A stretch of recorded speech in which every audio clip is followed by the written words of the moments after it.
At some point in 2023, I decided to install a voxel making software known as Voxel. You take the idea of Blender where you would make all of your polygonal models, but instead you're working with voxels, forming shapes one cube at a time. It's a great piece of software, it's free and I've been having fun with it. And to add on top of its uses, if you're into modding, you can also create your own models and import them into Minecraft. As for the 3D modeling in general, I've also been making it a goal for myself to get good, or somewhat competent with Blender, one model at a time. For those that are interested in voxel making though, I'll put the link for Voxel in the description. You don't really see a lot of games making use of voxels, but they are out there. Lots of games otherwise rely on polygons because it's not as CPU intensive. Voxels have to render every individual cube containing volumetric data within the game. Just look at, say, Minecraft or Teardown, with the latter having significantly smaller cubes than Minecraft, which means it's a lot more intensive in comparison. Voxels in themselves are on the one hand great for getting the hang of making 3D models, and with some shaders applied in your chosen game engine, can make for some really nice looking graphics. This game, however, Arkos, is what happens when you take the core gameplay of something like, say, Wolfenstein 3D or Catacombs 3D, give it a fantasy mixture, and render it in a voxel engine. Like a lot of retro games, they harken back to an older period of gaming where it was simple and straight to the point, and this game is no exception. In Wolfenstein 3D fashion, you kill enemies, you find secrets, find the keys, and then get to the exit door. But what makes this one stand out in its own way is the utilization of voxels. Everything that you see in this game is in voxels. The enemies, weapons, objects, bosses, rooms, structures, all voxels. In fact, every time you blow something up or kill an enemy, it explodes in a shower of voxels, where you can see the individual cubes fall on the ground. Some voxel games like Teardown do an amazing job of creating entire environments that are fully destructible, but this game has a more basic form of it. This is done for the sake of performance, and in Arkos' case, runs very well. When you want to make something more detailed, you utilize smaller voxels, smaller cubes, so that they collectively create a more complex shape, but the developer knew that they didn't need too many to make some well put together models. Visually, the game looks good, and it makes good use of its array of colors across the board. Throughout all 7 episodes, you'll get a different flavor here. When you know how to handle larger sized voxels, you can still make something look good, and this game is proof of that. On the topic of story, this game barely has one. You play as a wizard named Arkos who is searching for their master, who was searching for a powerful weapon that could defeat the evil being known as Corvus. Each episode has you delve deeper in the dungeons and the realms, full of insects and evil wizards that will throw magic at you, or enemies at you. Each episode before you start it will have a scroll, giving a bit of information for what you're about to get into. But if you're looking for anything more than that, then you're going to be disappointed. As I've said before in the past when covering retro shooters, they're generally light on the story, and some might have some lore to discover, like say Ultra Kill, but Arkos just gives you some pretext before each episode, and then you get to work. The progression is similar to another game called Project Warlock, where you have a main hub, access to the episodes. Once you start an episode, you have to commit to it until it's finished, where they usually end with a boss fight. As for the levels themselves, it's like Wolfenstein 3D, where you navigate the level in the same manner, involving finding keys or secrets. But some levels won't have keys at all, but rather puzzles to solve in order to progress to the next level, or just secrets that lead to keys that then lead to doors. This is a good way to shake things up when you have a game that is mainly just about shooting everything that gets in your way. This is a way to kind of make it less repetitive, but it only gets utilized in one episode. Nothing is known at all about the character other than his name, which suggests that we're a blank slate character where we put our shoes in, like we're the wizard. Because of how bare bones the story is, any context here is easy to ignore, because in comparison to what the rest of the game offers, it's honestly not that important. As for the environments themselves, you have mostly the same structures and room design, but with different color palettes and even unique elements like different enemy types and bosses. It's simple but effective overall, and if you're into voxel graphics, then you might enjoy this game. For those that are looking for more of a story-driven experience, we'll have to look elsewhere. This is the main thing the game has going for it. Every level is essentially a shooting gallery where you have a total of 6 weapons to use in the game. The Eternal Scepter functions as the starting weapon and has infinite ammo. It's not very powerful, but when you've run out, it's used as a last resort. The Scepter of Twilight is sort of like a machine gun, faster rate of fire and does slightly more damage, but uses up ammo, as does the rest of the game's weapons.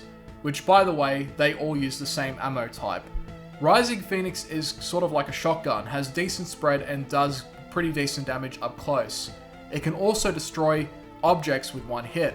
The Ethereal Sonata is a weapon I barely used. If anything, I saw it as more of a utility weapon for its secondary firing mode, which is a teleporter that gets you from one place to another. You just shoot the projectile and then you right click on it again and then it will teleport you to its last known position. In some of the levels you'll actually need to use it because lava melts you quickly, and some rooms can only be accessed through a hole big enough for the projectile to cross over. The Stormbringer, the most useful weapon in this game, is like a beefier version of the second weapon, and once I had it, I had used it for the rest of the campaign. The Soul Eater is more of a power weapon that lets you walk on lava as long as you hold it.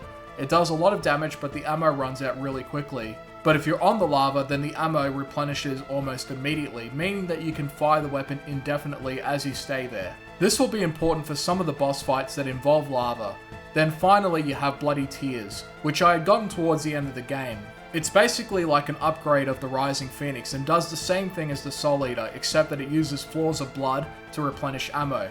Not sure if this weapon is found earlier through secrets, but it would have been nice to have more playtime with it. The fantasy-based weapons feel nice to use, with the Stormbringer being my favourite. The biggest problem, however, is that they all use the same ammo. This trivializes the need to use all of your weapons for the most part, especially when you have the Stormbringer and the Soul Eater. Most levels later on have lava, so you don't really need to use your first 3 weapons at all. Ammo is plentiful, so you can just use the Stormbringer to carry you through everything else, and when there's lava you can just walk on it with the Soul Eater and then replenish everything immediately. Having different ammo types would have been a better choice so that you don't have an over-reliance on one weapon over everything else. The combat itself is akin to the early 3D shooters that came out before Doom, but more refined due to modern controls. If you're coming off of something like, say, Turbo Overkill or Ultra Kill, then keep your expectations to 0 here. For what the game is, it's pretty fun. Sometimes a shooting gallery with some nice graphics and some basic gameplay is what you need, and this game delivers on that note. Enemy variety is a little bit stale, but they have multiple variations between them to try and shake things up, and one in particular creates a meteor shower above him. Boss designs are also pretty neat, where you really see some of the voxel work come to life. Now with all of that said, Arkos is a game that doesn't really have a lot of replayability. Unless you're pining for achievements or speedruns, this is something that you'll play once or twice and then move on. But if you are in the market for something that's like Wolfenstein 3D, but with some voxel graphics, then this is a good game to start with. When it comes to game music, I'm actually a sucker for MIDI-based music, or the tracker-based music that you'd hear in late 90s games. If you're acquainted with classic Doom's music, then this game has more of that essentially.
Kubikami, the composer, did a great job of invoking that same style of music, making a lot of the levels more fun and engaging with it, where it felt like I was playing a Doom level.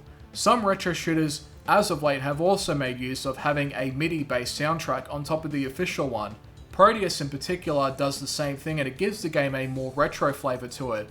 Arkos has a mix of mid-tempo rock tracks to some slower ambient ones, So nothing too far apart from what you'd see in Doom basically. As for the use of audio, you won't really notice it too much, nothing too punchy like Proteus or Doom Eternal, but it sounds fine, no technical issues across the board. A lot of the enemies have the same growl and it kicks in the moment that they see you, maybe a little bit more variety on that note. All in all, it does get the job done, but for me, the main draw of the game is the early 3D approach to the gameplay and the use of the voxel graphics. Arkos is, as I said, a pretty simple game. It gives you what it has, and if you come expecting too much more from it, then you're going to be disappointed. This is the sort of game that you'd come into knowing that there's not going to be much more than what's on the surface. A game that is simply just a throwback to the classic games like, say, Wolfenstein 3D or Catacombs 3D. But I still had a fun time with it, and I think you will too, especially if you're into the voxel-based stuff. There is a sequel in the works, and it looks to be a more realised version of the first game, with more detailed voxels, smoother gameplay, and also much bigger rooms this time around. I'm hoping that Arkos 2 will be more like Doom 2 than just another Wolf 3D or Catacombs 3D inspired game.